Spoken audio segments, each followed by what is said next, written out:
What up, guys? It's your host Uriah, the on the hub of fantasy football, with my co-host Foley. How we doing, Foley? It is.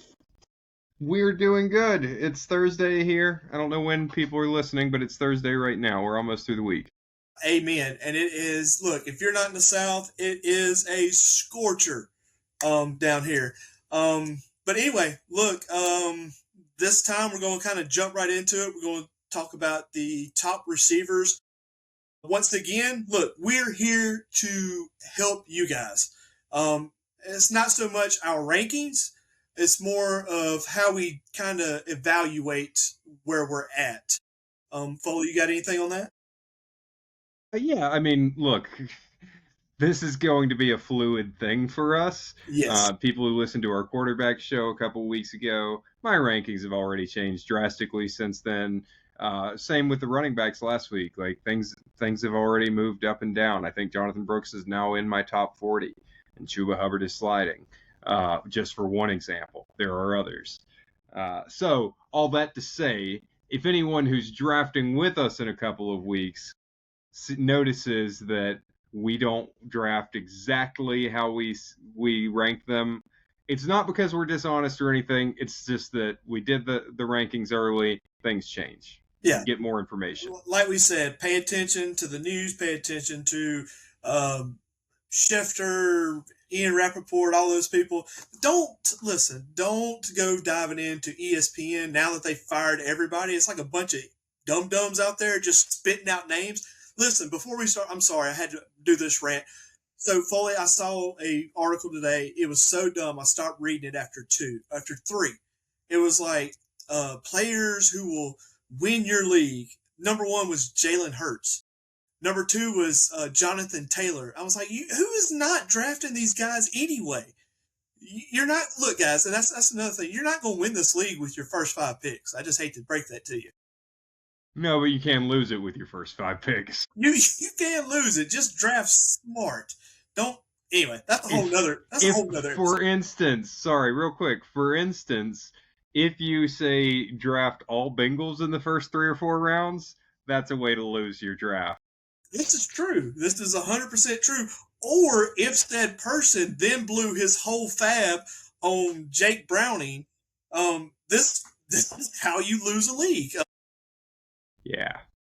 All Yeah. right, anyway, let's jump in. I'm sure nobody really wants to hear all this, but look, preview for in the future. We get wild with some of our stuff. Not just really picks and stuff, but we go off the deep ends. October is Scary Movie Month. We pop culture, we do it all. So look, let's dive into our wide receiver rankings. We're going to do the top 40. Foley, I'll let you start with number 40. All right, for me, that is Jacoby Myers for the Jacksonville Jaguars, coming off a pretty solid year. And I think, I mean, you know, he's not super exciting. Some people think he's going to be really good. Some people have him as a wide receiver three, a high end wide receiver three. I'm going to treat him as a wide receiver four for now. High end wide receiver four, but still. Um, there's not a ton to say about him. The Jags were an interesting, weird team. Trevor Lawrence was so good. Brian Thomas Jr. was so not good. But it was all of these secondary receivers, and things really did take a turn for the Jags from the moment they got Jacoby Myers in there. I think he'll still play a role, whether it's as big of a role as it was last year. TBD. You'd expect Brian Thomas Jr. to do at least a little bit better, but Jacoby Myers, you can do worse. I like it. I like where you're going with the Jags because I'm ready to see what else you got. I'll start with my number 40, Jerry Judy. I got him with about 800 yards and 3 touchdowns. Not really a whole lot to say. Look, Foley. Before you start, this is fluid. There's a lot of people. I haven't even revised anything. I'm just going from what my list Yeah. like 2 weeks ago. So look, Jerry Judy, 800 yards, 3 touchdowns. Can I tell you something? I have 78 wide receivers ranked so He's far. not one Jerry of them. Judy is not one of them. I, Nope. hey, whatever. I get it. I'm not mad. Uh, 39. Who you got? Another Jag, Parker Washington. Um, who I think is, I actually just moved him up ahead of Jacoby today. I did have Jacoby ahead of him, and the more I thought about it, the more I thought, Parker Washington was really consistent last year. Some of that was touchdowns, and touchdowns, I want everyone to hear this. Touchdowns are not a consistent metric. If someone had a lot of touchdowns last year, they will probably have fewer this year because that is the nature of it. There are other metrics that are a lot more stable from year to year. So do keep that in mind. That's why Parker Washington isn't any higher than this for me. But I do think he's still just a pretty dependable player, no matter what happens with Brian Thomas Jr. this year, and he is the wild card. But I think Parker Washington will get his. Yeah, yeah, you'll see in just a minute. My number 39, Malik Washington for the Dolphins. I got him with 700 yards and 5 touchdowns. I don't have a whole lot of faith. Malik's going to throw to somebody. Is it? Wait, That's my boy. Yeah, he's going to throw to somebody. It's Willis it might as well be Washington. So there you go, 705 TDs. From your lips to God's ears. Obviously, longtime listeners know I like Malik Washington. Big proponent. Yes, you love him. Yeah. However, he is not in my top 40. I have him ranked at 54. And there are some guys who are currently outside my top 40 that will move into the top 40 before it's all said and done. Washington, I don't think will, although I think he is the number one wide receiver for Miami. But the number one target getter is probably going to be Devon Achane, for my money. You're probably right. Let's move on to number 38. Who you got? This is where I have Xavier Worthy, and he's one that's kind of crept up my board over time. Probably not going to go up at much more than where I have him. But he was better than people probably remember last year, and he was misused last year. He was really put out of position with where he was lining up on the field with Rashee Rice out and just all this. It was a turnstile at wide receiver for so much of last year. For whatever reason, I'm kind of high on the Chiefs this year for fantasy. I know it's weird to say, but I really am a little bit high on them. And I think Xavier Worthy can be in a very special role, like sort of a designated. He'll be boom or bust. He has always been boom or bust for the last 2 seasons, his first 2 seasons in the NFL. But there will be some boom games where, if you want to, this is a phrase longtime listeners will hear from me, have heard from me before. New listeners get used to hearing it from me. Inject volatility into your lineup. He's someone who can do that. When you have a lot of guys that, you just know what they are, you know what you're going to get, but you need someone who can potentially get you over the hump when you're an underdog. Xavier Worthy is the kind of guy who can have those big games. Anyway, I don't see it, but hey, understand. Also, Sam, bouncing off what you said, a best ball candidate, definitely with Xavier. Absolutely, yeah. Just throwing that out there. I have him at 49, by the way. Okay. So, my number 38 would be Mr. Shakir. I think that. Stop! I know what you're doing. Look, he's moving. I think he's moving back into his role where he should be. A number 2. We've always said he's a number 2, right? Yeah, absolutely. So I got him 700 yards and 5 touchdowns. Could be higher, but with DJ Moore and Cook and everybody else, tight ends, he's going to be. I think he's going to be number 2 or number 3 on the team with receptions. So. Totally fair. Yeah, I haven't ranked him yet, but he won't be in the top 40. That's for sure. He probably does belong in my top 78, which is what I have right now. I just haven't incorporated him into my list yet. But I don't know, man. It's hard for me to be excited about more than, or even interested in more than one wide receiver from the Bills. And we know who that's going to be. Josh Allen is going to chunk it this year. We all know that. And I think, dude, DJ Moore, and look, my DJ Moore is way up there for me. And I'm sure you're probably like, ain't no way. But man, I see it coming. The Bills, I think this is their year. I think Josh Allen knows this. This is the year because like after this, you know, Yeah. Is it going to be Dan Marino? could be, man. Really, I'm sorry, Jim Kelly. Better comp. Jim Kelly made it to the Super Bowl That's true. Well, Dan did once. once. So Yeah. anyway, all right, number 37. Who you got? 37, I have. This is Josh Downs, who I like. I've always liked Josh Downs. I think that wide receiver room, though, is getting really unpredictable at this point with Downs, with Alec Pierce stepping into a bigger role than he had last year. And interestingly, this is a guy who's certainly not in my top 40, but it is worth mentioning as we talk about the Colts. Ashton Dulin does seem to be locked in as the third starter for the wide receivers there. I'm projecting here that it's Ashton Dulin in the Z role, Alec Pierce in the X role, and Josh Downs in the slot. So it'll be interesting to see how that shakes out. But Dulin is someone who's never been productive in his. Well, look, dude, I have no faith. It's like I feel like the Colts will be good, but I have no faith in the team. Besides Tyler Warren, but he got hurt the other day. So, and I'm sure they said it's like a week to week thing, whatever. That's another story. For my me, number 37. I'm sorry, just to stick with Downs real quick. For me, I believe in the talent of Josh Downs. I think he is a very good slot receiver. I pegged him as that in his draft class. I was like, yeah, he's a great value in the second or third round as a slot receiver. I said at the time I would rather have him than Zay Flowers that year, and I stand by that, despite Zay Flowers now being the $35 million a year man.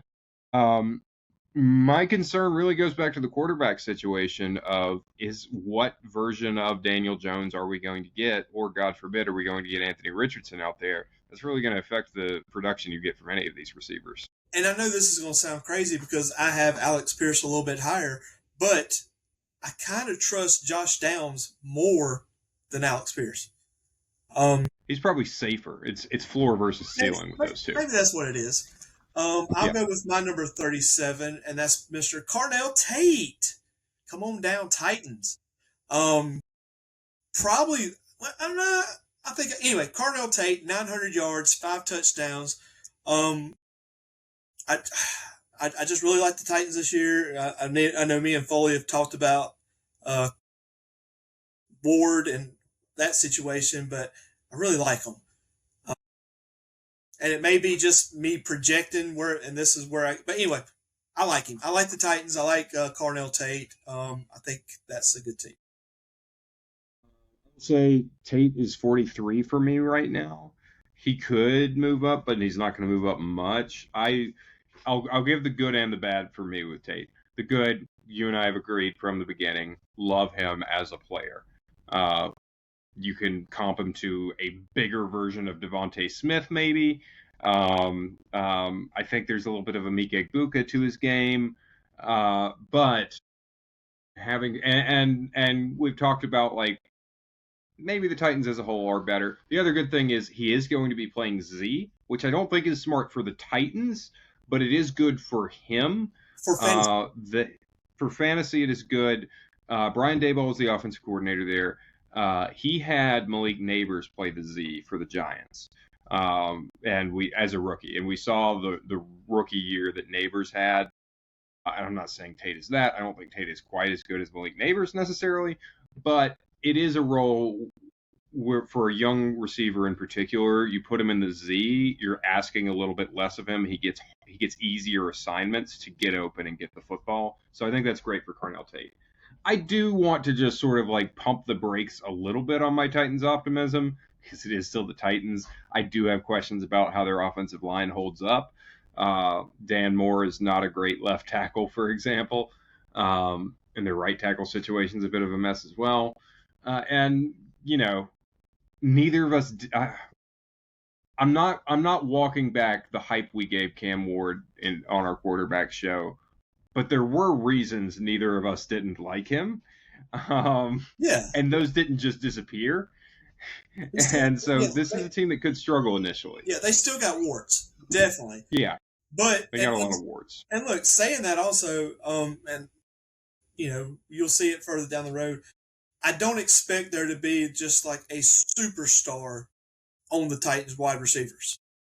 I think it's going to be, and you'll see everybody's going to be right there about 900 yards, 1,000 yards. I think that's a fair evaluation.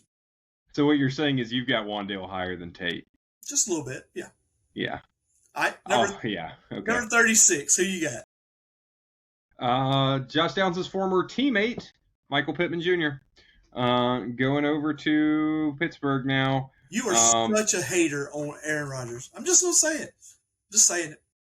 But go ahead. And I like Michael Pittman just fine, but I'm not. I mean, he's going to be competing for targets with DK Metcalf. We know DK is going to get his, and more importantly, he's going to be competing for targets with Jaylen Warren. Aaron Rodgers, yeah, I am a hater, and he's an old man who's not going to be chucking it as much as he used to. That's the thing, though, Foley. Pittman is not a deep threat. He's the intermediate. Yes, and let me tell you, Aaron Rodgers does not like to get hit, and will chunk the ball when he's about to get hit before that's even possible. So Jaylen Warren. Well, Jaylen Warren, Freiermuth, definitely Pittman, and then DK. He's just gonna be wherever. But I'm telling you, I like him. I hear you. All right. My number 36 will be Mr. Romeo Doubs. I have him at 800 yards and 6 TDs. Whole Packer situation is just a dirty, filthy mess. I don't want no part of this year. None. Well, I don't want no Packers. Romeo Doubs is not a Packer. Oh, he's a Patriot. Never mind. He is a Patriot. I'm so dumb. Yes. Patriots to the moon. Yes. Clip that for social. Hey. Put that on TikTok right now. Stop. Look, I can't keep up with all. Look, especially Green Bay wide receivers. They're like, they get drafted first and then they go nowhere. So, but I think Doubs is going to be pretty good. Well, let me ask you this. I'm guessing he's not in your top 40, but I do want your opinion on him. What do you think of Dontavian Wicks this year? Definitely not my 40. Let's see. Matter of fact, he is below Butte. He's below Butte. Butte. Do you know what team Dontavian Wicks plays for? No. Patriots? No, he plays for the Packers, don't he? No, he's with Philly now. He was a Packer. Now he's with Philly. That's what I'm saying. No name wide receivers that you. This is really fun for me. I could play this game all day. Yeah, you naming like random wide receivers. Do you know Jonathan Moody from Ohio Valley State? Anyway, whatever. Romeo Doubs, 36. Get him. I like him. Number 35. Okay. Foley, go. Number 35 for me is sticking with Dontavian Wicks' current teammate. So sticking with Philadelphia here, Mekhi Lemon, who there's such mixed signals on. From the reports out of camp are that he's not having a great camp, but the reports out of camp are that nobody in Philly is having a great camp. It sounds like a bit of a disaster, but that's okay. Because they're doing a new offense, I'd rather them make their mistakes now, figure out what's not working. So it's not like a death knell that there are bad reports coming out of camp. But Mekhi Lemon, as crazy as he seems, does have so much potential. He's a really, really talented guy. I think I compared him to I think I said his floor would be Olamide Zaccheaus, and his ceiling might be Puka Nacua. I'm not saying he's going to be Puka Nacua year one. I'm not saying that. Don't hear what I'm not saying. But, range of outcomes, right? And you have him at 54. Okay. So for me, Lemon is you're shooting for the potential here. This is not one of the safe stability picks. This is a guy that you're hoping he hits. But he might not. So let me ask you this. Jalen Hurts. Is he throwing inside or is he throwing outside or is he doing both? If Makai Lemon has a good year, it's because Jalen Hurts is throwing inside and doing it well. That's what you're betting on there. And we've talked about this all off season. It looks like they're going to force Jalen Hurts to throw to the inside more. Maybe he's capable of it, maybe he's not. But if he is capable of it, Makai Lemon will be the beneficiary of that as much as anyone. Okay. My number 35 will be Mr. Michael Wilson, Foley's friend. I have him at 900 yards and 6 touchdowns. Man, it's another one of these. I don't know about Arizona. I don't know who's throwing. I don't know what we're doing. But based off of last year and the years before, and Brisket boy, and saying that, Arizona could be sneaky good, Foley. They have pieces. That's what I'm gonna say. There's a lot of teams this year that have not one just superstar wide receiver, but have two, and then they have a great tight end, and then they have a decent running back, and it's all going to rely on Brissett and what he's going to do. Maybe they can be good. I don't really see it because I don't see it either. I'm just saying there's a lot of in Arizona. Like I said, Arizona's one of them. They have pieces. The quarterback is a journeyman, and you just don't know. And a brutal schedule. I'm always going to bring this up with Arizona and Miami. It is a brutal schedule. I looked at their schedule the other day. It's like they're going to be like 0-4, 0-5 the first 5 games. Yeah, it's terrible. I do not wish that on anyone. And look, as Uri said, I'm a big Michael Wilson fan. However, I have him 41. He was first off my list. And the reason is mostly the schedule. It's also the fact that this is a new system. As I said, I think on our quarterback show, last year, Jacoby Brissett set the NFL record for most pass completions in a game. That's not going to happen this year. He's not going to throw the ball as much as he did last year under this new coaching staff, Matt LaFleur. I was blanking on Mike LaFleur's name the entire show last week, and I might be conflating Mike and Matt now. But whichever LaFleur is in Arizona, they're going to run the ball more. They've got Jeremiah Love. They invested heavily in that. They're going to run the ball. So there's just not going to be as many targets for Michael Wilson or anyone else. Marvin Harrison's theoretically healthy.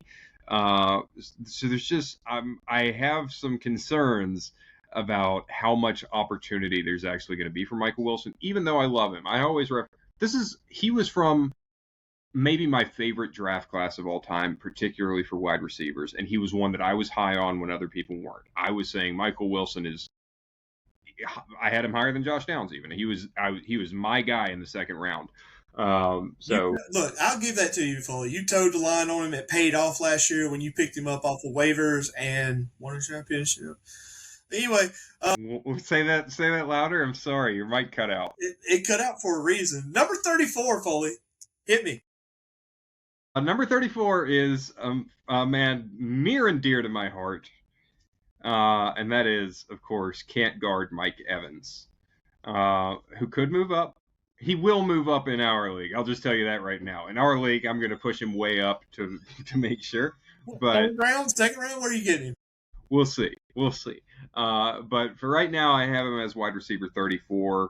And I want to take this moment as well to talk about a teammate of his who's not quite in my top 40, but will end up in my top 40 before it's all said and done. But first, on Evans. First year away from Tampa Bay.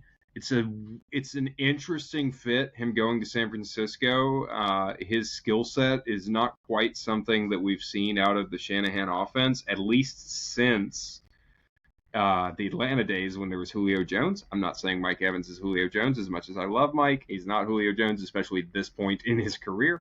But I say that to say, it's just a different he's a different style receiver than what San Francisco's had. And we don't really know what that's going to look like. He's so much more dominant than Brandon Ayuk, who would be the closest comp, right?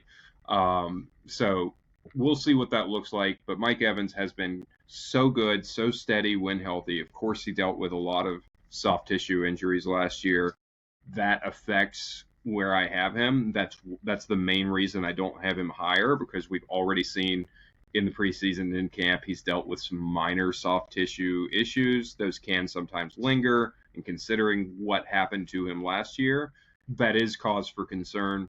But when he was on the field last year, man, he was still so dominant. He was so good at what he did that down the stretch, we thought, hey, even though Mike Evans missed all this time, he might still get the 1,000 yards. You thought that. Nobody else thought that. You were saying it too. No, you were saying it. Evan was saying it. We were all saying this guy legitimately might put up 150 yards a game for these last 5 games and get the 1,000 yards. Look, I have him lower than 40. But saying that, I totally get it. Man, I just, for some reason, it's like Mike Evans and Brock Purdy are just going to mesh well, and on the little routes, because everybody's going, the linebackers and safeties are going to be keying on McCaffrey, and I kind of see it. I could probably move him up and wouldn't feel bad about it. Let's pause here. Let me just ask, do you have his teammate higher up on the list, or should we talk about him now? Because I do want to talk about him. You can talk about it. I do not have him. DeJon Stribling. I've heard good things. Yeah. We've always got to be careful with the hype machine, right? Dude, you got to acknowledge that. Always remember, it's preseason. It's training camp. You're going to have people that just blow up. One, like what, last week with Ty Simpson? I mean, if you break it down, he threw 21 outs to the tight ends. I mean, come on, guys. That's not good. That's not going to happen against first stringers in the NFL. You're not going to be dumping it off to the tight end in the flat every time for 21 times. Not going to happen. So just beware. So what I'll say about Stribling is I certainly thought it was a reach where San Francisco took him, the first pick of the second round, but I didn't hate Stribling as a prospect. I thought he was someone who had a lot of potential and could at least be, somewhat productive in the way that someone like Mack Hollins is productive. Now, Mack Hollins is never fantasy relevant, but that's kind of a floor for it. Not that they're stylistically similar, they're not, but I think that's just a good comp in terms of level of performance. But that's his floor, and I think his ceiling is potentially much, much higher. And San Francisco clearly believes that, or they wouldn't have drafted him where they did. And so sometimes when we're playing this game, we have to think, okay, even though I don't believe in the talent, the team that has him and is in control of his destiny clearly does. And you pair that with, yes, the training camp hype has been ridiculous. Maybe some of it's overblown, but also he's got opportunity with White Boy Ricky now, Ricky Pearsall out. He's going to be on the field. And this is one of those guys, some rookies just get so undervalued. And I think Stribling might be a little, I think I'm undervaluing him right now by having him at 53. I think I'm going to move him way, way up before it's all said and done, because I think there's a lot of potential. Get it. Okay. I will move on to my number 34, and God bless us, Chris Olave. Got him with 900 yards and 6 TDs. Saying this, I could probably move him up 3-4 spots because of the crazy train getting broke down. But once again, we're from the South. The Saints are going to disappoint you. I just don't know how this year. But I do like Chris Olave. I think he's a good wide receiver, as long as he's not going across the middle getting killed. That's the big question with him. Well, I'll talk more about him later, though. Nice. Yeah. All right, so go ahead, hit me with number 33 on your list. Number 33 for me is Rome Odunze out of Chicago. I think he is a really... I was looking back at his numbers the other day and was shocked at... He was a lot more of a consistent force than people give him credit for. obviously he had this huge start to the year that then it felt like it tapered off, and it did taper off. But he was still like he was giving fantasy football players a very high floor, and so and look, with wide receivers, you're always going to be talking about floor and ceiling more than with other positions. There's a lot more inconsistency with wide receivers, and so it's an important thing. And tip to all of our listeners, you want a mix of high floor players and high ceiling players. You don't want all of either. But on Odunze, he is not the highest ceiling wide receiver for the Bears. We'll talk about him in a little bit, but he is the highest floor receiver, wide receiver, tight end, anything for the Bears. And I think you could do a lot worse. If you're looking for a safe play, Odunze can be your guy. Yeah, just to bounce off what Foley just said, and we'll talk about it much later. But I mean, think of honestly like from 40 all the way to the top, i.e., Justin Jefferson last year. You can be the greatest wide receiver and still fall really low because the floor, the ceiling aspect. Like a while ago, you said somebody I frowned. You were like, they could be all the way up there. I mean, it's not out of. You're not crazy for saying that. I get it. Kai Lemon, yeah. Yeah, I mean, I get it. Could be he could blow up. It's just man, it's just situations. You never know what's going to happen, and that's why I love this game. All right, my number Who you got? 33, Jordan Addison. I can have him with 900 yards and 8 TDs. Man, Kyler Murray is not going to get his points sitting in the pocket. Murray is going to be rolling out. He's going to be hitting Mason Jones, JJ, Addison on the run. And dude, all it takes is him 2 or 3 steps, safety bites, cornerback bites. He's gone. I mean, throwing the ball.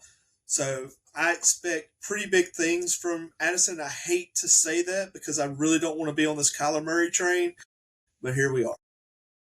And again, I think Uriah is higher on the Kyler Murray train than I am. Yeah, I have Addison as wide receiver 57, and I don't know that I'm going to move him up. Look, I'm not going to trust multiple wide receivers from Kyler Murray. As much as I've hyped Kyler in some like high, you want to talk about low floor, high ceiling, it's Kyler Murray. But I'm not going to trust a wide receiver 2 for Kyler because you're not talking about rolling out. Yeah, he's also going to cross the line of scrimmage and just take off with the football himself. Yes, I agree. So we know the wide receiver I'm absolutely going to trust with Kyler Murray, and so that just leaves Addison out to the side. And on top of that, like who knows if I'm not sure if he's going to face a suspension, but he's got all this off field stuff going on that I don't know. Maybe they did. I haven't followed that closely. I just know he's got some character concerns. But yeah, no, Don't they all? I get where you're coming from. Yeah, yeah.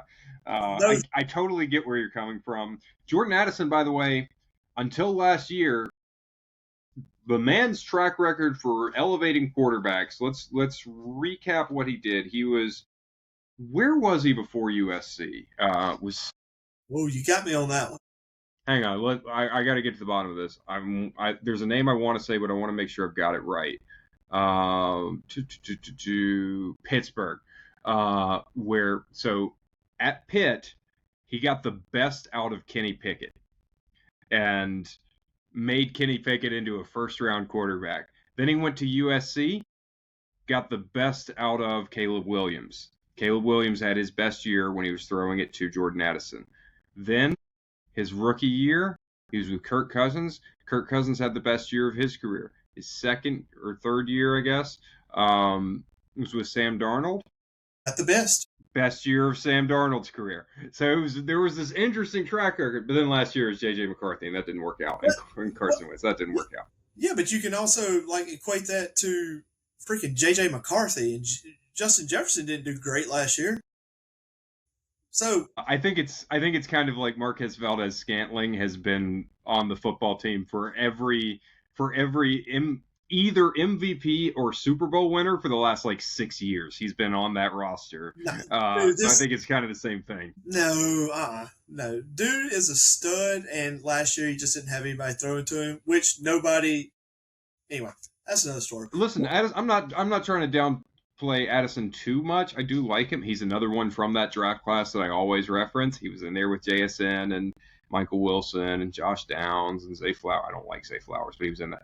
Quentin Johnston. He was in that same draft class. Which let me ask you this: are you scared of Jordan Addison because it's Jordan Addison, or because it's Kyler Murray? More because it's Kyler Murray. Okay, yeah. I'll give you that. Let's move on to number 32. Who you got? 32 is the most boring, vanilla, beige wide receiver in all the NFL, Courtland Sutton. You know what you're getting with Courtland Sutton.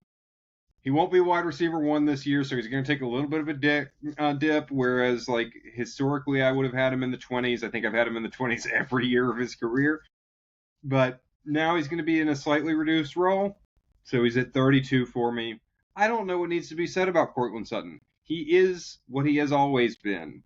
They are what we thought they were, and we let him off. He's a little higher for me, but totally get what you're saying. My number 32, Wan'Dale Robinson. Come on down. Yeah, no, it's not high. It's not high. 1,000 yards and 5 TDs. Dude, get on the train. You are not on the Titans train. Get on the train. Look, there's a couple of trains. There's the Pittsburgh train. There's the Minnesota train. And there's the Titans train. Come on, get on the board, man. Nobody's going to get mad at you. Yeah, I got a hedge on that. I'm not on the train. I think there's a lot of potential there, but I can't get Wan'Dale up that high. Okay. You're a Wan'Dale fan. Okay. Well, okay. So, question to bounce off of this, what you're saying. Mm-hmm. So, I had Wan'Dale high. I had Tate high. And you agreed that Ward was going to be good this year. So where are the yards going to? Well, it can easily be a split, right, where nobody ends up very productive because it gets spread around so much. I mean, I can make the case for Wan'Dale, right? Like you think about Xavier Restrepo, and it's kind of that similar role for him. Okay. So saying that, what is Robinson's ceiling in your head? Because I think probably I'll tell you this to me, this is his ceiling. Yeah, I think you are drafting him as ceiling. Like I think you're talking about like 700 yards, right? How many yards? 700 ceiling. 300 yards. That's not that big of a difference. It's 3 big games difference. Okay. Well, okay. Which is not bad. Like it's, but again, I think that's his ceiling. I don't think that's his. I think his floor is like, I don't know, 400, maybe less. Wow, no, that's not going to happen. I would feel safe at this spot right here. I'll put my stake down. Let me just say, I would feel safe with Wan'Dale Robinson at 44. I have him 1 spot behind Carnell Tate right now. And again, Tate might move up. But Robinson, like in the early 40s, is where I feel safe. And see, I'm okay with that because I don't feel. And dude, the tier system on the wide receivers is so like I get that. Like to me, 32 and 44 is close enough in a tier where you can cherry pick 1 or 2, and it's the same. I'm okay with that. Yeah, I mean, look, some of this is just—it's not a slight on the receivers so much as there are some guys that I think like you just can't ignore, and you got to have them ahead, as we'll see. Look, when I did mine, Foley, I just went with and listeners, saying, you know what, I got to stop it. Here we go. Reset for social. I got to say this for all the fans. That's right. I said fans.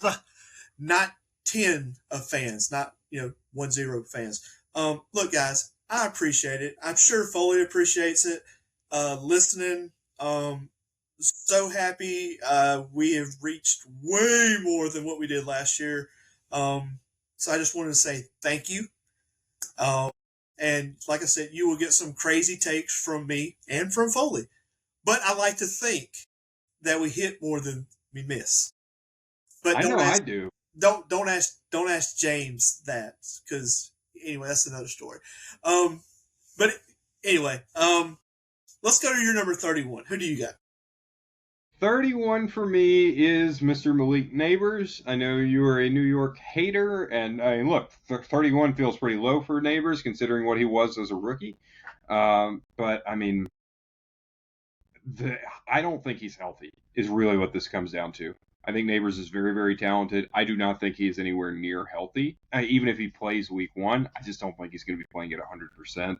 And that's what this is. New York seems like a really unhealthy team right now with Scatabo and Jackson Dart are both walking, talking concussions. For those who didn't see, Dart went into the blue tent in a preseason game, and he's complaining about it. Like, why do you think you're getting put in here? Because you're getting clocked, dude. Well, didn't I say last week, and I said it about Scat, but if you throw a bowling ball at a brick wall enough Yeah. times, it's going to break. And Yeah. Jackson Dart is I mean, why do you run toward people? Yeah. Bounds, I bro. mean, Slide, something. it was one of the biggest concerns about him coming out of college, and it's proven true. So, but anyways, this isn't about Jackson Dart. This is about Malik Neighbors, who is he is still recovering from the injuries last year. He had to have an additional surgery, which kind of reset the clock on a lot of his recovery. So I'm not optimistic about him. But if he's healthy, hey, this guy can win you your league. And so at around the 31 spot, maybe a touch higher, he's worth the gamble. He's absolutely worth the gamble because we have seen what he can be when he's healthy. I just am not bought into the fact that he's there yet. I think where you're going to have to draft him is way too high for me. I don't want no Exactly. part of it. Um, I will go with my 31, and I'm probably going to get some pushback on this, but Parker Washington, 1,000 yards and 5 TDs. I'm Um, not mad at it. Once again, hey, let's get on the Jags train. Pump it up, baby. I like them this year. But I mean, like you said earlier, BTJ, where does he fit into this? Does he fit into this? I don't know. There's a lot of buzz, of course, with Parker Washington this season.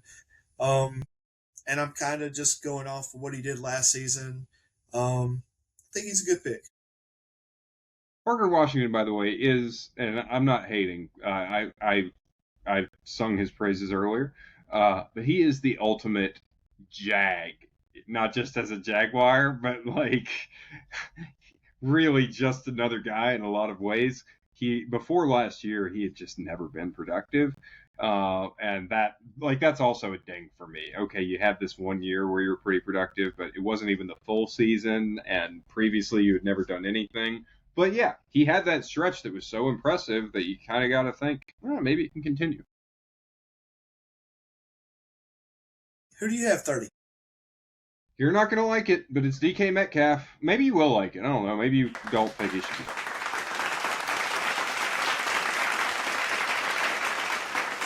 I didn't Touchdown. know.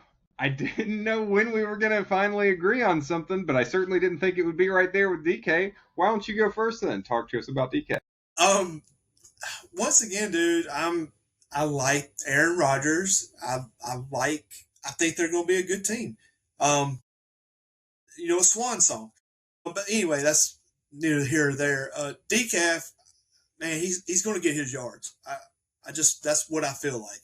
Um, I mean, without looking at his stats, I mean, you could probably go through all the years, and he's probably 1,000 yards every year. I have him with 908 touchdowns.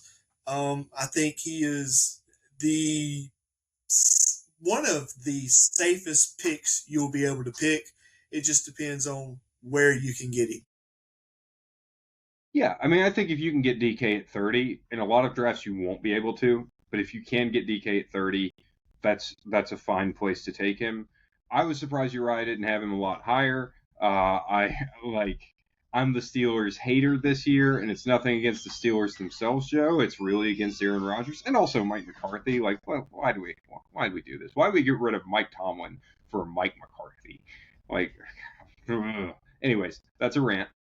But DK's also coming off of like 2 years that were not bad, but bad for DK for him relative to what he did the rest of his time in Seattle. His last year in Seattle and his first year in Pittsburgh were not that impressive. And I have always also been a little bit of a DK hater. Like, I have some fond memories. I remember when he was on the Mississippi Alabama All-Star game, and the Mississippi wide receivers were DK Metcalf, A.J. Brown, and Jordan Duncan. Those are the 3 starting wide receivers. One of these, not like the others, but shout out Jordan.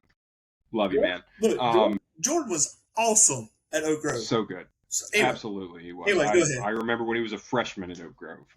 Anyways. I thought he was going to be great at Cal, but whatever. Yeah, I did too. Shout out to that man. But my point is, like, I have some fondness for DK from those days, but as an NFL wide receiver, I have always criticized his game. I have never thought he is a very polished wide receiver. He's not. At any, like, as a route technician, as a catcher of the ball, all of these different things, he's just never had any nuance to his game. I think as he's a sledgehammer. He's a sledgehammer. And as he gets a little bit older, if you're not a technician with your routes and you're not amazing with your ball skills, that catches up to you quicker. Like, there's a reason DeAndre Hopkins aged so much more gracefully, or Devontae Adams, right? He's such a technician with his routes that as he gets a little bit older, it's okay. DK doesn't have that going. I agree.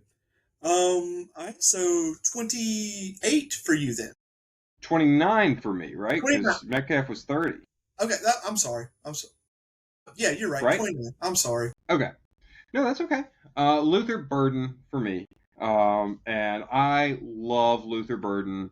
It's the only reason he's not higher is injuries. He has been banged. I know. I love Luther Burden. And if he gets a clean bill of health before the season starts, shooting up my draft board. But he's had a lot of soft tissue stuff this preseason, and that stuff lingers. That stuff really can affect your entire season. So I'm trying to be cognizant of that where I have him. And he can also be, let's just be honest, as a huge Luther Burden fan, he can be fool's gold. If it could be, like, he's in direct competition with Colson Loveland to be the alpha, to be this guy who can really take Chicago to the next level. And maybe Loveland wins that battle. And in that case, Burden is kind of just a supplementary role. I love him. I think he's got the talent to be the alpha. I thought it was ridiculous he didn't go in the first round because I thought he was such a talented wide receiver. He's one that I did comp to Amon-Ra St. Brown coming out. So I'm a huge fan. But you just got to be a little bit concerned when the guy's getting banged up in preseason and you don't think it's just, and I don't think this is just like, we're just exercising caution. He's really fine. I suspect there is a little bit of something going on. Nothing major, but a little bit. Okay. And sitting here looking at my list, you're probably going to throw up in your mouth for the next couple of picks, but I'm getting into the range that I hate these next few guys, yes. But I can't pull them lower. I'm right there with you. Okay. Yeah. I had DK earlier. 29 for me is Michael Pittman. I think they're right there together. I don't expect either one of them just to be like crazy. I think they're going to be right there around 1,800 yards. I do have him with 1,000 yards and 10 touchdowns. He can house some runs. Once again, I've said everything about the Steelers, but let's move on to what I would like to call the yucky part of the receiver core. This is the gross tier for sure. I agree. I'm glad you think that, because I was looking at it and I was like, gosh, why do I have him so high? But anyway, go ahead. 28. Yeah, I mean, and why do I have him so high? Because it's really hard to justify. I'm just going to get this out the way because it applies to the next several guys we're going to talk about. it's like, even if I don't like him, there is a reason other people do, and you can only move them down so low. And so, prime example of that is wide receiver 28 for me, Brian Thomas Jr. Um, it's like, I I hated I didn't hate him. I didn't like him as a prospect coming out of LSU. I didn't think he was a first round talent. And then he had this amazing rookie year where he was like, okay, maybe I was just completely wrong. I got pretty high on him going into the second year You and because, everybody hey, else. yeah. And then he was terrible his second year. So now I'm like, I don't know what to think of this guy anymore. And what his best games were with Mac Jones, not Trevor Lawrence. So what do you make of that? Um, and I don't know what to make of that, but I do know he has really high potential. I know that he has a great offensive coach who surely has spent this offseason thinking we have this high ceiling weapon, this potential weapon in Brian Thomas Jr. How excuse me. How do you scheme him out open? How do I get more out of this guy? And that's the kind of coach whose name I'm blanking on. I'm sorry, I breathed wrong. Um, it's the kind of coach who can potentially do that. Well, I'll go ahead. He's just a few spots. I'll just bounce over him later. But I agree with you. I have him for 1,100 yards and 7 TDs, but the 1,100 yards could easily turn into 500 yards, which is what I feel with most of these next few that we're going to get into. Not crazy about him. I feel better about Parker Washington. And like Foley said, you don't really know with Parker Washington either. So it's kind of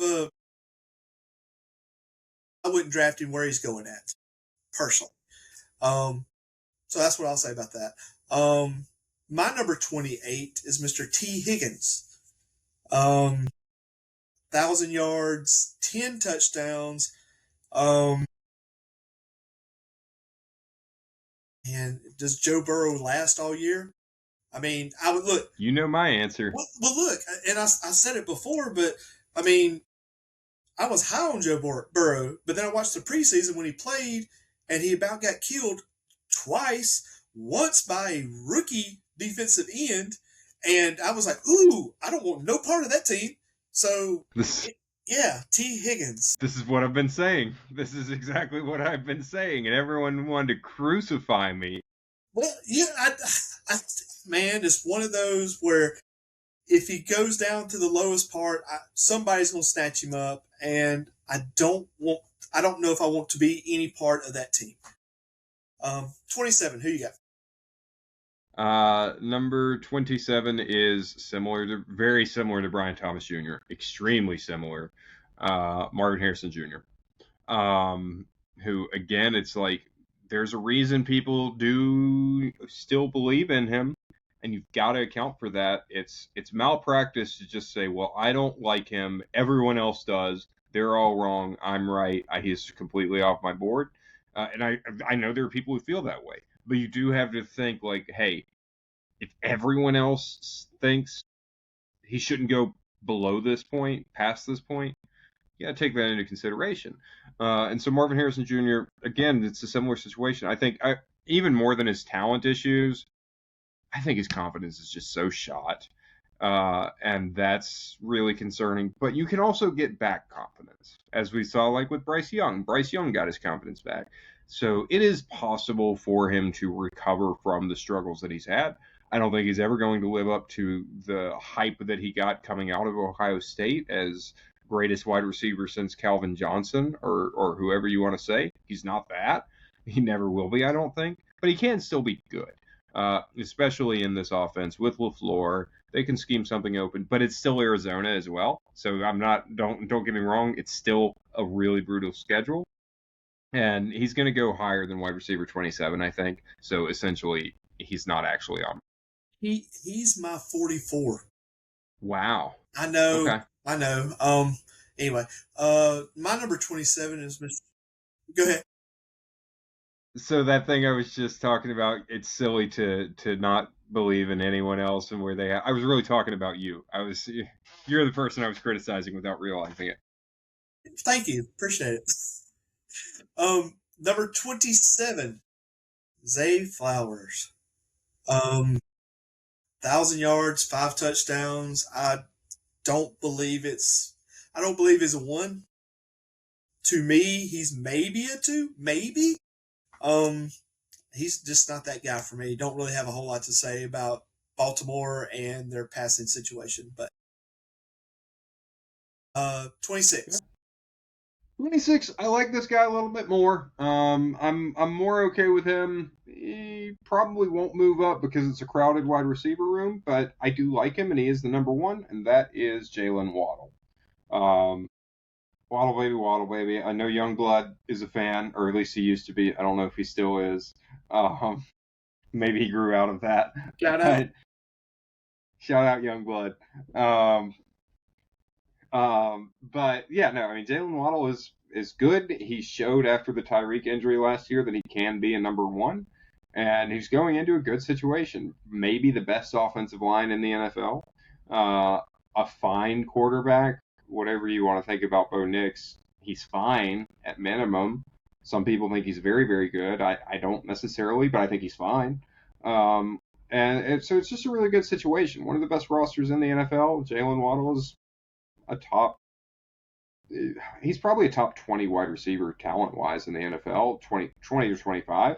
So having him as wide receiver 26 in his situation, my only issue is just that there is still Courtland Sutton there. There is Troy Franklin and Pat Bryant and all these, and Marvin Mims, right? And friggin' Lil Jordan Humphrey's probably hanging around to get his. Well, you're stretching, but it is Sean Payton. So yeah, that's what I'm saying. My number 26 is Mr. Alec Pierce. 1,100 yards, 7 TDs, and the only way that happens is if he gets behind a cornerback for what was his average last year? 26 yards at it's something like that. It was ridiculous. Yeah, I don't see that continuing, but he probably will be the number one for the Colts, and they will throw the ball. So 26. Yeah, 25. Who you got? 25 is where I've got T. Higgins. You talked about him already. We're very close together on a lot of these guys right now. So, I mean, not much to add except I do think T is a little more talented than you give him credit for. He has shined enough with and without Ja'Marr Chase on the field that I think he's never going to win you your league, but he can keep you from losing your league. He won't be the reason you lose your league. And again, I think there's value in having a mix of the big play guys and the really, really safe guys. T. Higgins is a really, really safe pick. At number 25, we've already talked about him. Brian Thomas, 1,100 yards, 7 touchdowns. We don't know who's going to show up on that team. I do expect the yards to be there. I just don't know who the number one, number two, even number three will be. 24? 24 is a guy that I don't know if he's in your top 40. You haven't mentioned him yet, and knowing you, I don't think you would have him higher than this. So if we don't get a ding, ding, ding, it's going to be crazy, though. Christian Watson. No, I'm joking. I was joking. No, just joking. Pulling your chain. But he is around the same spot. So. Okay, good. Yeah. I was really concerned you weren't going to have him in your top 40 because of how much you hate the Packers. Yeah, look, Christian Watson really had a breakout last year, and you remove, it's a much more condensed wide receiver room now. There's no Romeo Doubs anymore, which is news to Uriah. There's no Dontavian Wicks anymore, which is news to Uriah. Which means it's really, it's just a much clearer situation. You're going to have Christian Watson is your X, Matthew Golden is your Z, and Jaden Reed is your slot. Okay, we can work with this now. You mean Tucker Kraft? Tucker Kraft will be your move tight end, who really will probably get the most targets when healthy. We'll talk about that on the tight end show. Let's see if he stays healthy. But for now, I mean, Christian Watson he was really good last year. And I'm not high on the Packers. We talked about this last week. Sorry, Matt. I don't believe much in the Packers, but I do believe in Christian Watson. He satisfied me last year for me to be okay with him. like most of these few people in this bracket, somebody's got to catch the balls, and it might as well be them. So, Sure. I have 24 Cortland Sutton, 1,000 yards, 7 touchdowns. Once again, we talked about it.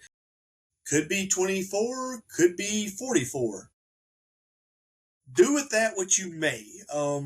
I think anybody that has a lot of faith in Sean Payton's offense as far as one person is a crazy person. They've never watched football and they don't understand Sean Payton. But that's my take on it. Once again, if you could get him later, do it. But as far as like I said, number 24, I wouldn't take him at 24. I just think that I'll say 24 and 23, Jalen Waddle. You see what I'm saying there? I mean, you don't know. It's one of them. So that's fair. That's fair. So do you want to go ahead and talk about Waddle? Well, Waddle, 1,100 yards, 8 touchdowns. Foley said it. Really kind of came into his own without Tua last year. I think he has the ability. I think it's just going to come down to if Bo Nix can get him the ball in stride. If he can get it to him in stride, he'll have a great year. But I still remember Auburn, Bo Nix, and that's my reservations, and plus Sean Payton. So.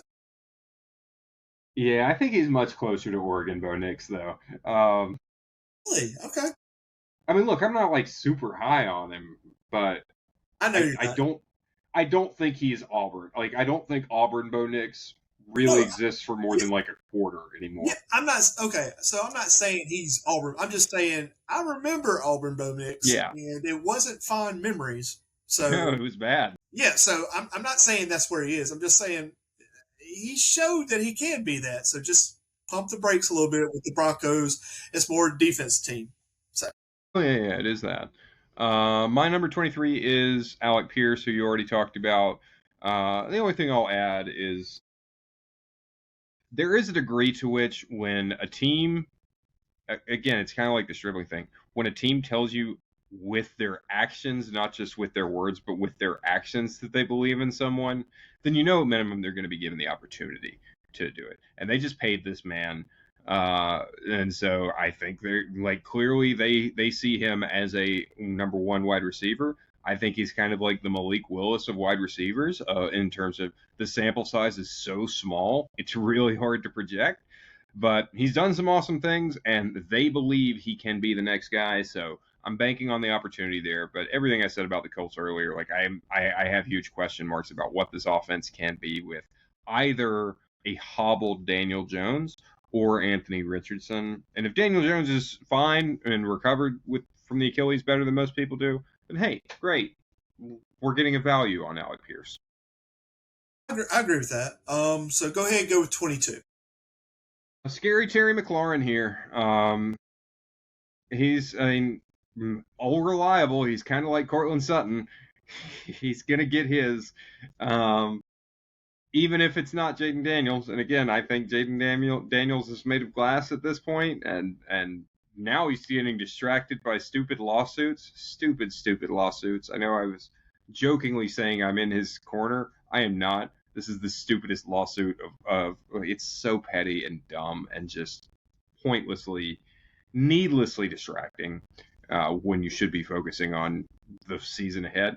Anyways, Terry, though, I don't care who the quarterback is. He's going to get his every year. He's getting older. He's got Diggs back there now, but he's still scary, Terry. So it's like the Golden Girls at Washington? Yeah, I mean, they've been the Golden Girls forever. They've been like since Dan, whatever his last name is. Snyder. The head coach. Okay. Was Dan in Atlanta. He was the owner too, though. No, but yeah. I know who you're talking about. Anyways, since he's been there, they've been the oldest team in the NFL, and that's continuing. But hey, Terry can still get his. My number 22 is, you're going to hate me for this, and I'm sorry, Quentin Johnston, old brick hands, 1,000 yards and 7 touchdowns. I would not have him as high as I have him, but I think the Chargers, that was before the center injury. I think the Chargers are a Super Bowl team, a Super Bowl capable team now. Somebody's catching the ball. He's going to be one of them, maybe. Catching the ball was not a thing that Quentin Johnston does reliably. I know. I have him. He's that next down on the totem pole, but it could be Trey Harris. I mean, I have him as wide receiver 42. I get it. I know how you feel toward him. I get it. It's going to take. He's got to have not just a good season. He's got to have an awesome season for me to really start buying in. And hey, I like that Mike McDaniel's there. I think the world of Justin Herbert. Doesn't matter though. Not with Quentin Johnston. Not until he does. Like, he's got to have a 1,500-yard season and 100 catches at least for me to buy into the idea that Quentin Johnston might not be cheeks. I got you. Go ahead with number 21. This is the throw up. This is the throw up in my mouth pick. Mine's going to surprise you, but go ahead. Okay. Rashee Rice. Oh God. On a per snap basis, that man is one of the most productive wide receivers in the NFL. Like, really, when he's on the field, the Chiefs, Patrick Mahomes kind of only has eyes for Rice, and I can't discount that. I don't like him as a human being one little bit. And he has a long injury history, which is the only reason he's not higher than 21 for me. A lot of people do have him higher. Let me see where he is on consensus. If I'm higher on consensus than him, he's consensus wide receiver 12. Let's just be clear. You can have that. So I've got him at 21. You're not going to be able to get him at 21, but if you can't pass up on him as far as I'm concerned, because he is just he has been so good, and maybe he finally stays healthy and doesn't get into any car wrecks or go to jail or all this stuff. If I could do an animation, and shout out if anybody wants to do an animation, if I could just do an animation of me punting the ball, that would be how I feel about Rashee Rice. Not a fan of the human being, but he is undeniably a good ball player. All right, my number 21, and it's probably going to shock a lot of people, Mr. George Pickens. 1,000 yards, 7 touchdowns. Look, I know last year was special. Dude, they still got CD Lamb. And CD Lamb is going to get his. And I just see CD getting more of his this year than I do of Pickens. I'm going to keep my thoughts to myself for now. I get it. Number 20. Number 20, you haven't talked about him yet, and this is something that could go either way. Like, do you have him even higher than I do, or are we the same on him, or is he not in your top 40? And that is Jameson Williams. All right. Touchdown, baby. All right. I like it. This is the highest I've ever had him. This is the highest of anyone on my list who is truly boom or bust from week to week. I'm kind of projecting that this is a year where he can just sort of take another step forward. He has gotten better every year of his NFL career. We've seen the progression. I've talked before about the continuity with this offense and what that can do. Just the stability of quarterback, top 2 wide receivers, running back, tight end, all the same. And so I do think he can take another step forward and be a little bit less of a complete boom or bust from week to week that he has been in the past, whereas in years past I've said he is best ball only. I think you can inject a little bit of volatility into your regular lineups and have Jameson Williams there. I'm right there with you. I have him for 1,000 yards and 9 touchdowns. Once again, when I did my projections, I feel like Jared Goff is going to be Jared Goff, like he's been every year. And I feel like J-Mo, or whatever his nickname was, I feel like J-Mo. Yeah, it's J-Mo. I feel like he's going to be there this year. Once again, I like him. I'll say that. Number 19, who do you got? Chris Olave, who you were much lower on. I mean, look, I'm scared of concussions, but he didn't have one last year, and it's like, okay, maybe he's not just destined to always die on the field. And I did move him up when Jordan Tyson got hurt, of course. So I'm sorry for Jordan Tyson, but that's good news for Chris Olave. Olave really showed out last year. People sleep on how good he was last year, and he's been able to do so many different things. Right when it was Jameis Winston in New Orleans, he was this amazing deep threat receiver. Last year he did a lot of year before last he did a lot of over the middle and got killed. But last year he still did a lot of over the middle and didn't get killed, and did a lot of the intermediate outside routes. So he really can line up anywhere on the football field. He can run anything on the route tree. He's a very slept on. I don't think he's the most underrated wide receiver in the NFL, because we'll talk about him later, and I'm gonna hate to say it a little bit, but he is criminally underrated. So he is wide receiver 19 for me. He is the one person that you'll be like, 5th round, and you'll be like, nobody's took him yet. Yeah. I mean, he's the epitome of that.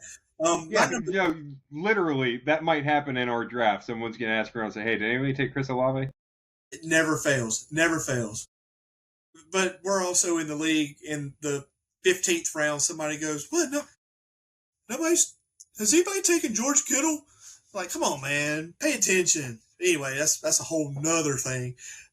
My number 19 is Mr. Christian Watson. I have him with 1,000 yards and 7 touchdowns. Well, he could be right there where you put him at. Whatever. Who's love's got to throw to somebody? It's going to be Watson probably. Not really a whole lot to say about that. 18. Who you got? Now I will say this: we're getting close to where we might have some more claps. So let's go ahead. Yeah, I suspect there will be some more claps. Maybe this one, maybe not, but we'll have some more claps before this is over, I'm sure. So this is a guy who, if he weren't coming off injury, would be in my top 12, but he is coming off injury, and that is Garrett Wilson, who he was so good last year before the ACL. He was probably going to have the best year of his career before the injury, and ACL injuries are not as severe as they used to be, but it is still thing, right? So I don't expect him to come back and instantly pick up where he left off, but he could. And he is a very good wide receiver. And I mean, look, I think I like Omar Cooper more than you, but I don't think he's a year one gonna take off and really elevate this offense a ton. He can help, he can contribute, but this is still Garrett Wilson's wide receiver room. So yeah, wide receiver 18. My number 18 is Ted McMillan. I have him with 1,000 yards, 7 TDs. He's a stud, but he's got Bryce Young throwing to him. Don't really feel great about that, but I mean, he's good. Yeah. He is. Number 17, who you got? Number 17, I've got Devontae Smith, who is, he's the number one now. He was the number one. People forget he was the number one his rookie year, and he was pretty good in that role. Not great, but he was pretty good in that role. And now he's certainly developed his game a lot more since then, and gets to try to be the number one again. And if the throw to the inside field does fail, that's not a disaster for Devontae Smith, because he can do the outside. I think he's a little bit better when he's mixing it up, but he can do the outside stuff. So I think regardless of how this experimented throwing to the middle of the field goes, Devontae Smith can be a major contributor, will be a major contributor to whatever level of success they have in Philadelphia. So not necessarily a sexy pick, but I think Devontae Smith is a good pick he's a good wide receiver too, and always is. Okay. I'm sorry, I just had the worst, you see how my brain works sometimes. I just heard my wife crank up the gas stove, and all I want to do is scream off Wedding Crashers, Will Ferrell, Meatloaf! Meatloaf. Meatloaf. Anyway, sorry, had to. My number 17 is Emeka Ibuka. Probably a little low, but he's going to be in this range. 1,100 yards, 7 TDs. Once again, like we said before, Baker's that dog. And I think Ibuka is the number one, and he's going to get his this year. 16, who you got? Dude, there's so many people now. But anyway, go ahead. Yeah. We'll see if this is a ding.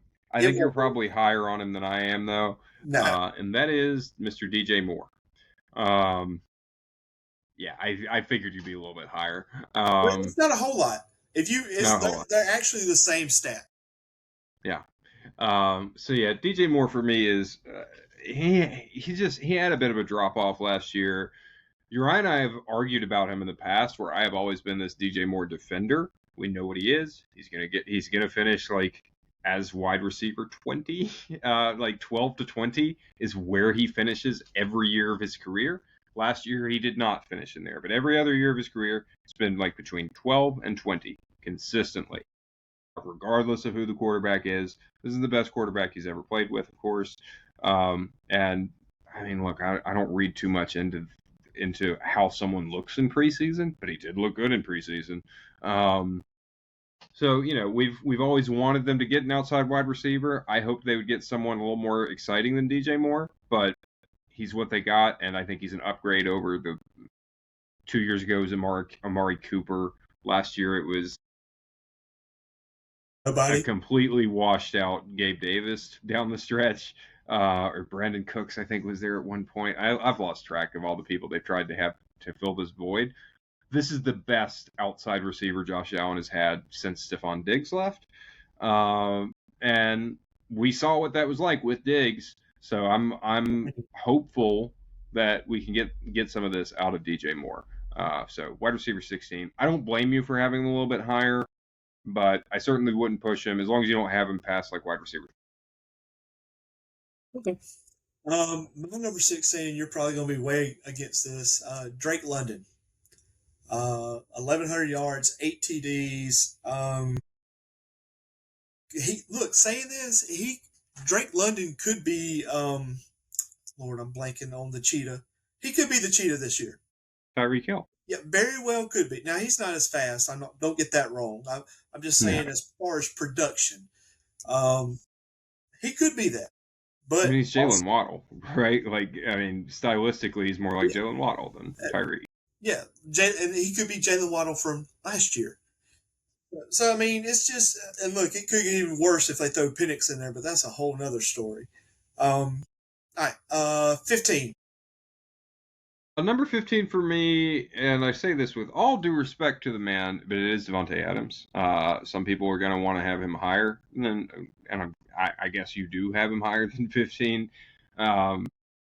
Look, he's getting older, but I mentioned earlier, touchdowns are not a stable metric.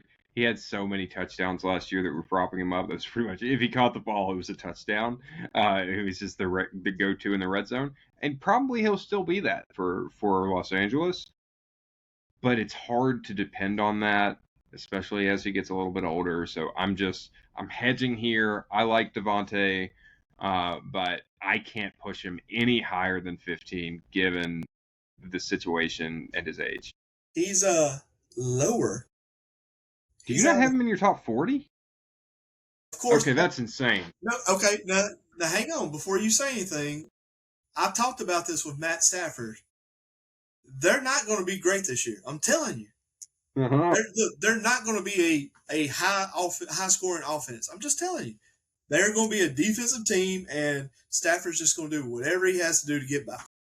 I'm sorry. I thought when you said I talked about this with Matt Stafford, you meant that like you had breakfast with Matt Stafford and he told you they're not going to be good this year. I mean, I did. Me and Matt, we went to Waffle House. We had a little talk, and he told me that he told me Sean McVay just said all he has to do is get by. Okay. And Aaron Donald and newsflash, you heard it here first. Aaron Donald is in the building, and he is under contract. So, Okay. how? I really hope Aaron Donald comes back and is still great. I'll be sad if he's not still great, but I want him to come back and I want him to be great because he is maybe my favorite defensive player of all time. But you're insane you are insane to not have Davante Adams in your top 40. That's the craziest thing you said this week. I don't know if it's as crazy as Bashal Tutin top 10. I think it's actually crazier than Bashal Tutin and Chuba Hubbard in your top 10. It's even crazier than that. Yeah, we're good over here. We're good. I thought people were going to come at me for being too low, having him at 15. You've got him over here and outside your top 40, man. Look, hey, give me all the comments, all the things. I want it. Yes. Give us the engagement. Give it to me. I'm just telling you, the Rams. You just said it. What was his yardage last year? I gotta look it up. I mean, 800, I guess. I could be way off. I'm guessing 800 yards. I don't know either, but if I scroll down to number 44, number 45, 800 yards, 8 TDs. I mean, it's just anyway. You can have him if you want him. I don't want him. Number 15. I'm probably not going to be able to get him at 15, but you're okay. Probably not. And God bless the person who picks him above 15. Bless their hearts. Who you got at 15? I'm gonna go ahead and stack 14 and 15 together. I got Rome Odunze at 14, 1,000 yards, 7 touchdowns, and I got Mr. Luther Burden with 1,100 yards and 5 touchdowns. I wish I could get myself that high on Burden. I wish I could because I do love him. I know you do. This might be one of the biggest hedge my bets where one of them is going to do good. I will admit that, but man, it's something about, and I'm not even a Caleb Williams fan, but it's something about that team that just gets you going. You know what I mean? Yeah. It's like going to like our place would be like Movie Star. I'm not going to say like Kentucky Fried Chicken or anything. Our place would be like Movie Star, and you smell the chicken, and you're like, man, it's about to open. I'm going to get me a plate of chicken. That's what the Bears, to me, feel like. It feels like it's hot plate. Better than, with all due respect to Movie Star, I grew up with the original owner's granddaughter. So with all due respect to them, but if we're talking about going in and smelling the fried chicken, it's every gas station in this state. It's too oily, man. It's too oily. The crispy crunchy chicken. Look, here's the rankings really quick, and then we can get back to football. But the rankings, and this comes from a vegetarian who has not had meat in many years, but still craves fried chicken. Still occasionally has cravings for fried chicken. Number 1, with a bullet, Popeye's Spicy. Okay? Popeye's Spicy is the king. Number 2. Before you say that, and I'm just going to say this, people don't know, but if you take that chicken leg and you put the honey on there, and then you put your Cajun sprinkle on there, bam! Yeah, the honey's not my thing. I don't like mixing the sweet and the spicy, but I get it. Number 2 is crispy crunchy out the gas station with some Texas Pete. Some Texas Pete hot sauce in the little plastic packet. Put that on there. Good to go. Number 3, Church's. And then number 4, you can fight over it. Is it Corner Market? Is it Movie Star? Whatever. Those are the big 3. That's all that matters. Look, let me tell you, people sleep on Church's. Their chicken is mid, but them biscuits, oh my gosh. Woo! Woo! Anyway, let's move on. Go ahead. What are we at? 15, 14? Yeah, it's dinner time too. All right, so my 14 is Ladd McConkey of the Chargers. I think he's the number 1 in this offense. Quentin Johnson will sure have an occasional catch, but I think it's kind of a bounce back year for Ladd. And I say this as someone not a huge believer in the talent of Ladd. I've always said that. I think he's a wide receiver 2 who's been put in this wide receiver 1 role. But hey, it's Mike McDaniel. I'm just kind of buying into that scheme. A lot of people are going to have Ladd higher than this. A lot of people are going to have Ladd in their top 12. Maybe you do. I can't get quite there. But he is. Let me just double check something real quick. Yeah, he's the great white hope of wide receivers. Right now, he's the highest ranked white guy at the position for whatever that's worth. All right, I will flip it and I will go to number 13 because I did 14 and 15. Number 13, I have Terry McLaurin, 1,100 yards, 8 TDs. You pretty much said it before. I'm not so much worried with Jaden on the whole thing. I think that's more mom than anything else, and that's a whole nother issue.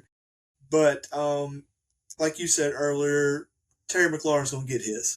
Mm-hmm. So 13, who do you have? At number 13, I have Big Play Zay, Payday Zay, Zay Flowers. I just made up both of those nicknames. I've never heard anyone call them that. I like it. Yeah. I mean, look, neither of us are crazy about Zay Flowers, but what he does works in this offense. Lamar Jackson doesn't need a true number one, but Zay Flowers has good chemistry with Lamar. And again, it's one of those. They paid him. They see him as the central weapon of this offense. So yeah, why not? Like, it's hard for me to pull him down any lower than 13 with all of that in mind. Yeah, I get it. Let's see. We'll go with number 12 for me. Would be Devontae Smith, 1,100 yards, 7 TDs. I'm not as high on what's the rookie you just earlier? Mekhi Lemon. I'm not as high on Mekhi Lemon as you are. I do think Devontae will be the number one. I think number 2 will be Dallas Goedert. That's another show. So 12 for me for Devontae. Who do you have? Yeah. Number 12 for me, you talked about him a moment ago, Emeka Egbuka, who I started to have as high as like 10, I think. But yeah, 12 feels better for Egbuka. And I'm a fan. I'm a fan of his. No more Mike Evans. He is going to be expected to be the wide receiver 1 in this, unless Chris Godwin suddenly thinks it's 2019 again. Unless that happens, it's Egbuka as the alpha. I think you and I both talked about it. We think Baker's going to have a good year. He's playing with a chip on his shoulder, fighting for a contract, and he's going to need to lean on Egbuka, who can do things that Godwin can't do, can do things that Tez Johnson can't do. I mean, the only thing in between him and a good season, or A, his own limitations, whatever those may be, or B, if Ted Hurst just comes out of nowhere as a rookie, like that's the only thing. But so far, it doesn't sound like that's going to happen with Ted Hurst. Yeah. So, my number 11 would be, and you didn't pronounce it right earlier, is Ladede McConkley, 1,100 yards, 8 TDs. Like I said earlier, real high on the Chargers. He's the number 1. So there you go. Who do you have? Great White Hope. Absolutely. Number 11 is Teteroa McMillan, who, again, he's like Egbuka. I did have him a couple spots higher, and I was like, I'm going to have to do a manual adjustment here. The data wanted him to be a touch higher, but I needed to hedge my bet because he does have Bryce Young and because it's a 1-year sample size on Teteroa. But he was so good last year. It's the quarterback play. It's the quarterback. Yeah, totally. That's but it was the same quarterback last year, to be fair. And he had a phenomenal rookie season. But I always do struggle with, like, after 1 year, can I project that? It's 1-year sample sizes are tough. I really like having 2 or 3 year sample sizes. But still, I liked Teteroa. I drafted him really early last year in our league, and it paid off. And I've got him ranked even a little bit higher this year. So wide receiver 11, you could talk me into 8 or 9. I'm probably not going to do it, but you could talk me into 8 or 9. I'm going to go with my number 10. Top 10. That's a drum roll, but anyway. DJ Moore, 1,100 yards, 8 Man. TDs. Look, I want to say it's to the moon with the Bills, but I have to bring myself back down because it's the Bills. New coach, new system. I don't know. That's my only worries, but I do like DJ Moore this year. Yeah. And I will just say, for me, I can't speak for Uriah, but the top 10 really does enter a tier of its own for me. Yes, it does. This is where these are all proven commodities. These are all guys with both high floors and high ceilings, which nobody else has both at least to the same extent as these top 10 guys. So for me, and they all have sample sizes that I like. For me, number 10, you talked about him earlier, it's Drake London. The more I think about Drake London, like I was worried about him with Tua, and I still don't like Tua, but the interesting thing about Drake London is he tends to get thought of as this outside the numbers wide receiver, and he is really good at that, but he's even better between the numbers, catching the ball in space. He's such a big bodied guy with great hands that you just want him to be an outside guy, but he can totally do over the middle, and that's where Tua thrives. He can hit the guy in stride. Again, I think you can comp him a little bit to Jalen Waddle in that way. And then if they do turn to Penix, he had a really good year with Penix last year, so he can do it all. I think Drake London is a very good receiver. He's my wide receiver 10. I'll just bounce off on that. I do expect him to have like 110 catches, just something like way up there. Just keep that in mind with PPR. My number 9 is now I'm wondering because we haven't said a lot of these people. I'm expecting a great year. I'm hoping there's no regression from the quarterback. Number 9, AJ Brown. 1,100 yards. 1,100 yards, 7 TDs. I don't know. You might be better on this one than me, Foley. I just, man, there's something about Drake May. We both know how we feel about me and you feel about him. And then you give him AJ Brown. How can this not be good? Talk me out of it. No, I have him one spot higher than you do. Spoiler alert. So I'm not talking you out of it. Although I'm actually I'm making an executive decision right now. Play the clap. I'm moving AJ Brown down one spot to number 9. I like it. We agree. The more I think about it, yeah, I think I like him. I feel much better about him at number 9. No, look, the only concern with AJ Brown, I guess there's two. Number one, his age, right?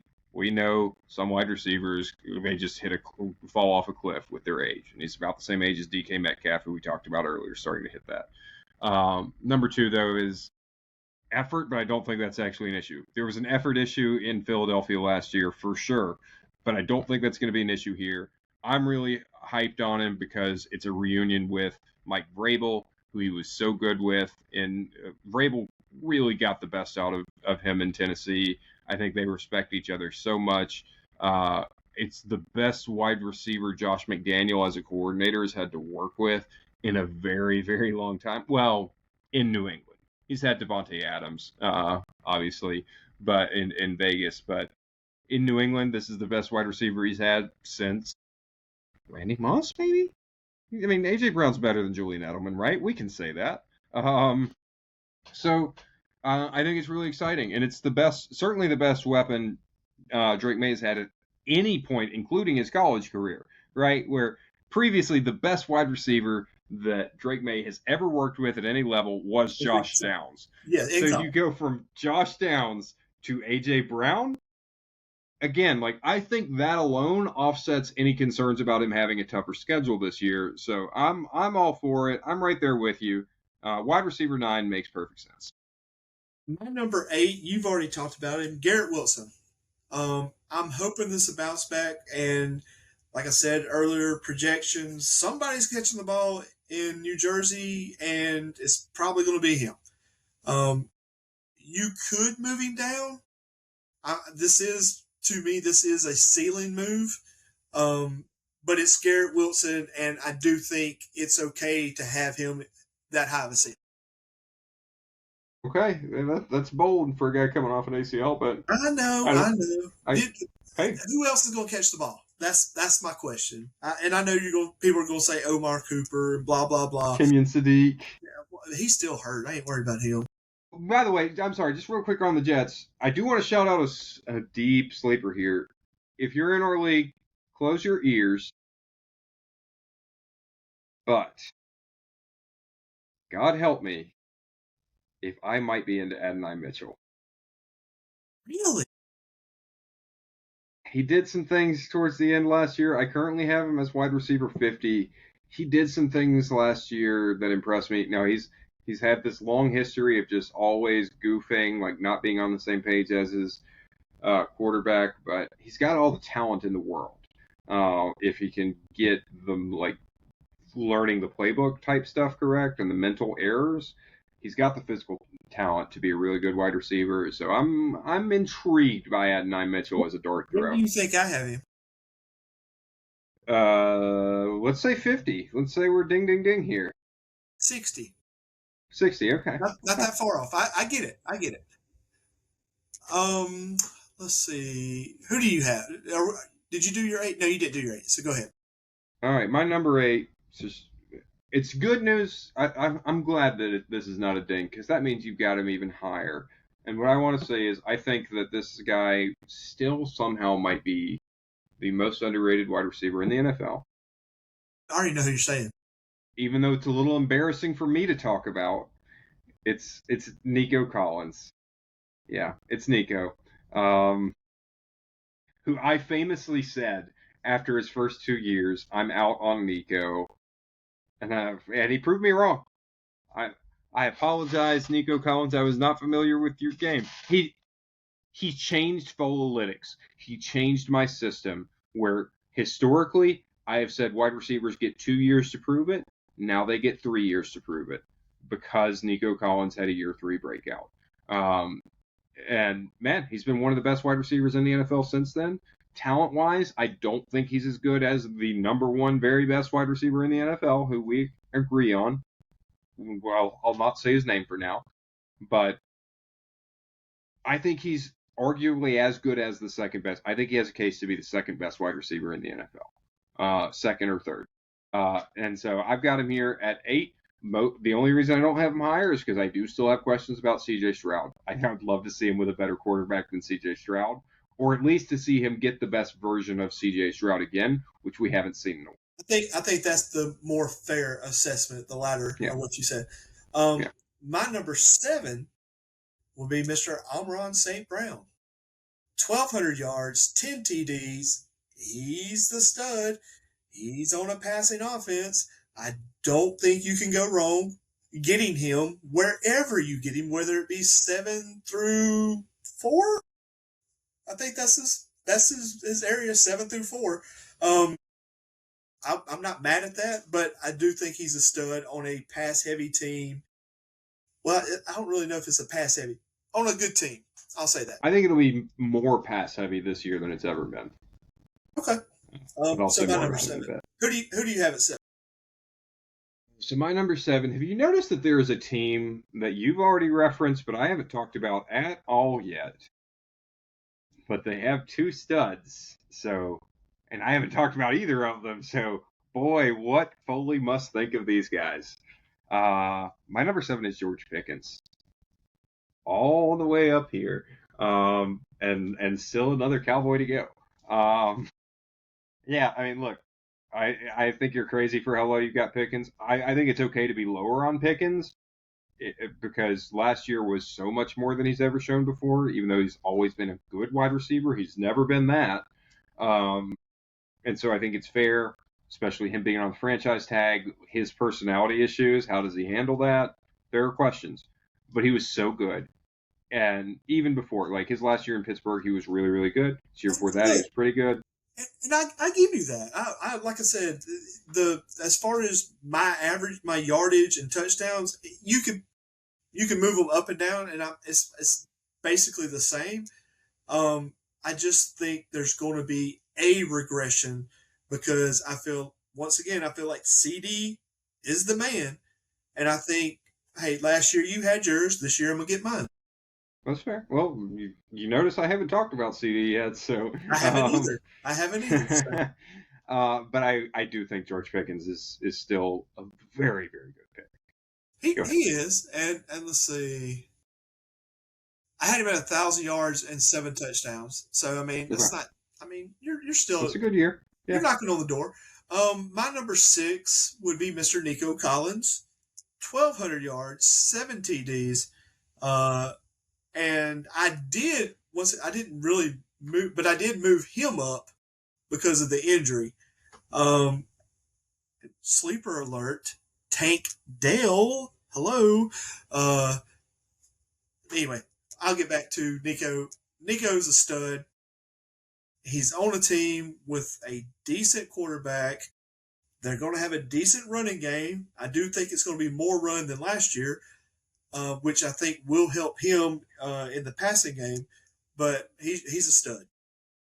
Yeah. Quick on Tank Dell, just a reminder for everyone, he was another one that I was super high on in the 2023 draft class. He was one right there with Michael Wilson and Josh Downs, where I'm saying second or third round, take this guy. He's tiny, so you got to worry about that. But boy, he's fun to watch. Yeah. Who do you have at 6?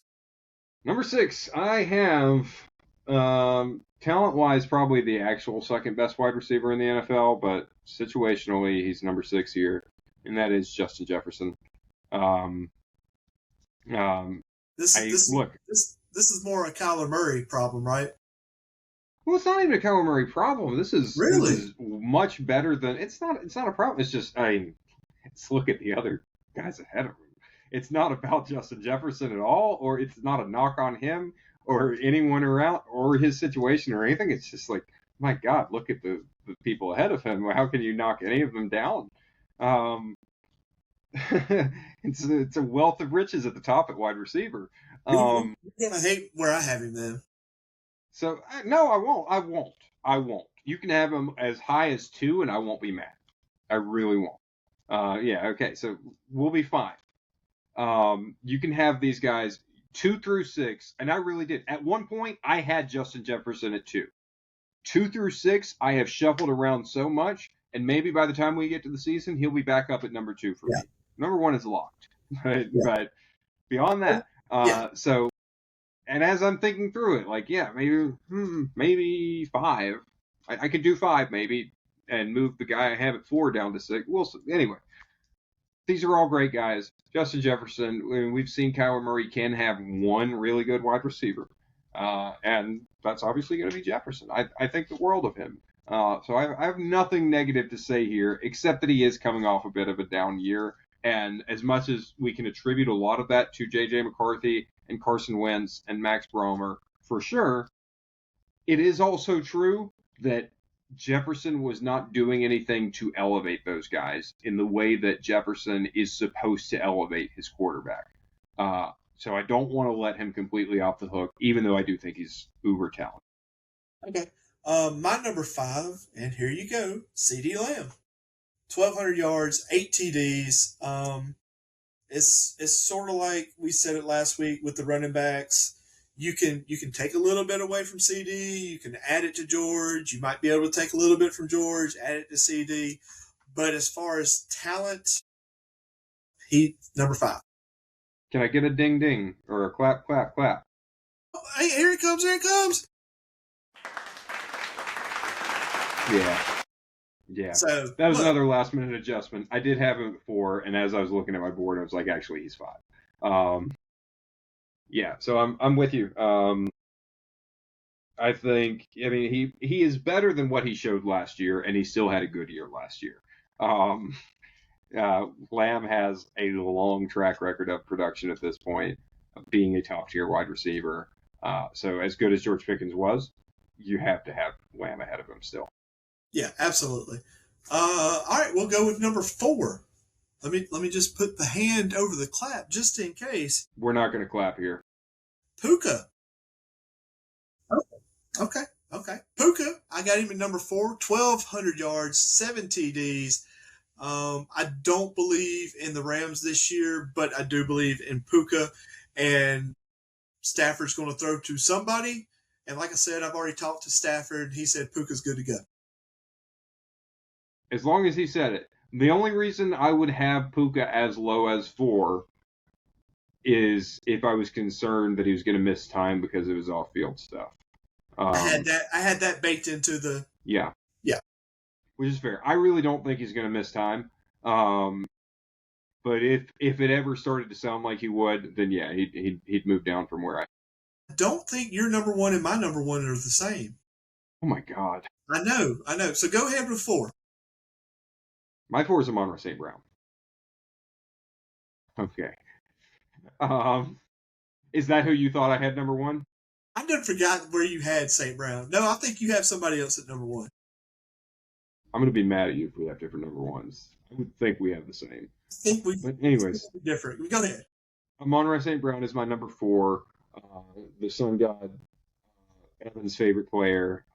Evan likes to claim that he was the first in on Amon-Ra St. Brown. I drafted him in our league as a rookie before anyone knew who Amon-Ra St. Brown was. Guess who knew who Amon-Ra St. Brown was? Foley did. That's who. And so, yeah, he's great, and I do think that this is a team that's going to pass the ball more than they have in years past. They are bringing in the offensive coordinator from Arizona, who last year had Jacoby Brissett slinging that thing, absolutely throwing it all over the place. And so, as much as I still have some questions about Goff as a fantasy asset, I think he's great for the wide receivers. Okay. I think this is where you're going to be like, how? Why? Number 3 for me would be Mr. JSN with 1,200 yards. And ding, ding, ding, ding. Let's go ahead and do the clap. Do the clap. Oh, yeah, my bad.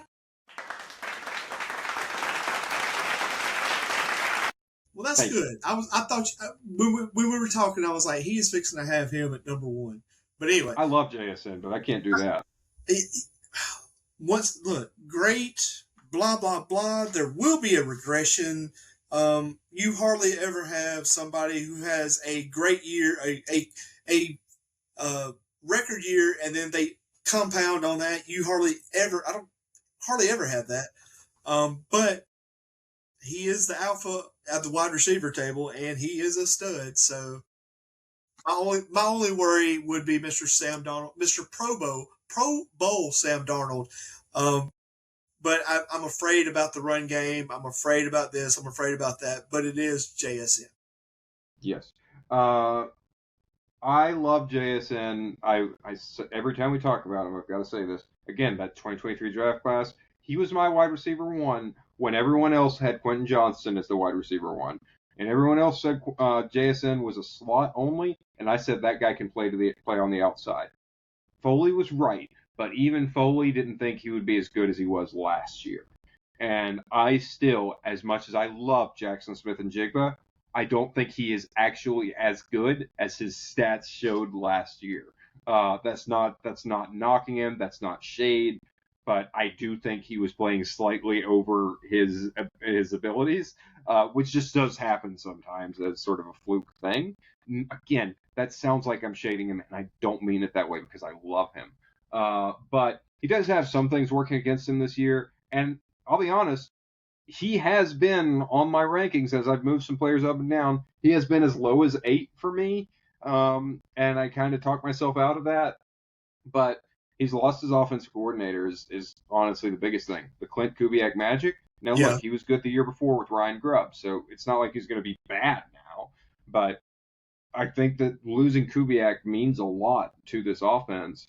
And, he wasn't actually playing true X. People act like he was playing true X wide receiver. He was not. He was playing this slightly to the inside role. It was it was a good scheme.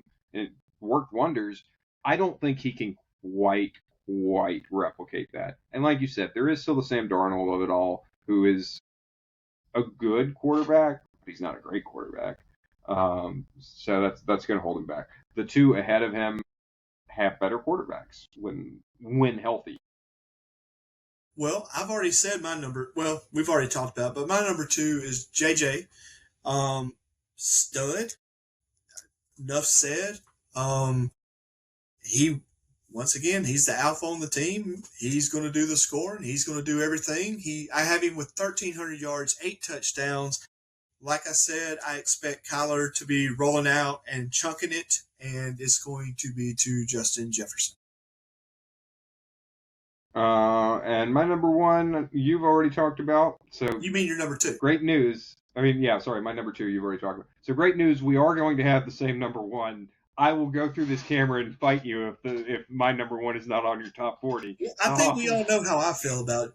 Anyway, yeah, we both love him. But my number 2 is Puka Nacua. And again, it's contingent on him being available despite his off-field issues. But he's just, every year, that Rams offense, it's going through him now. Even if Stafford has a regression year, and he probably will, from the MVP heights, he will have a regression year. But Puka Nacua is still going to get his. He's one of those who doesn't actually play like a true X role, but he's still just so good from a fantasy perspective. I think Justin Jefferson is a better wide receiver than Puka Nacua, but Puka Nacua, because of the scheme and everything else, is just in a better position to score fantasy points. So that's on it. Number 1, Jamar. 3, 2, 1, Jamar Chase. He's terrible at this, isn't he, guys? Look, the dude's a stud. No Play the clap. Play the clap. Oh, I'm sorry.